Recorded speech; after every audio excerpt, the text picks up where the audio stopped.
C'est très difficile de parler de cet enseignement en Chine en quelques phrases parce que c'est une.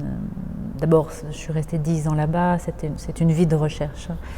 Mais ce que je sais, c'est qu'après toutes ces années d'études auprès des vieux lettrés, j'ai dû totalement réapprendre à voir le monde. Et à percevoir les choses, percevoir justement peut-être ce qui n'apparaît pas dans la figuration du monde. J'avais appris en Occident et en Europe la peinture figurative, donc je me plaçais devant la montagne pour peindre la montagne, je me plaçais devant un arbre pour peindre l'arbre,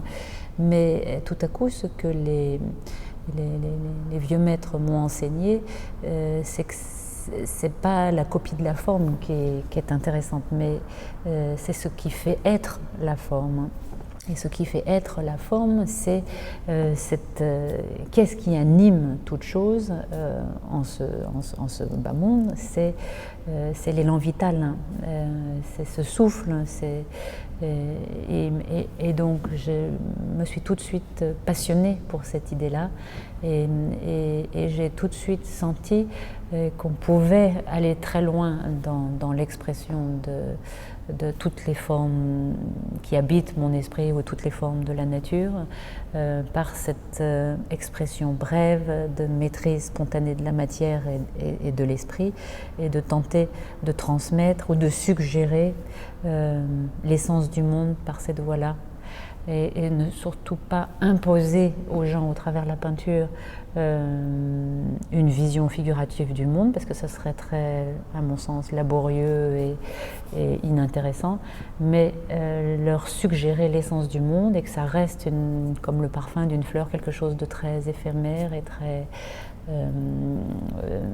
sensible et très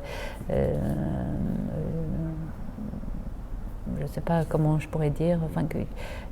qui puisse,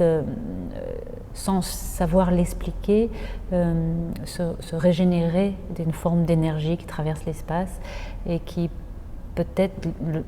ressentent en eux-mêmes, parce qu'on a ça en nous-mêmes, c'est ce qui nous anime aussi, c'est ce qui anime le monde, c'est ce qui anime la nature et c'est ce qui anime nos êtres. Donc tout à coup, de se reconnecter à cette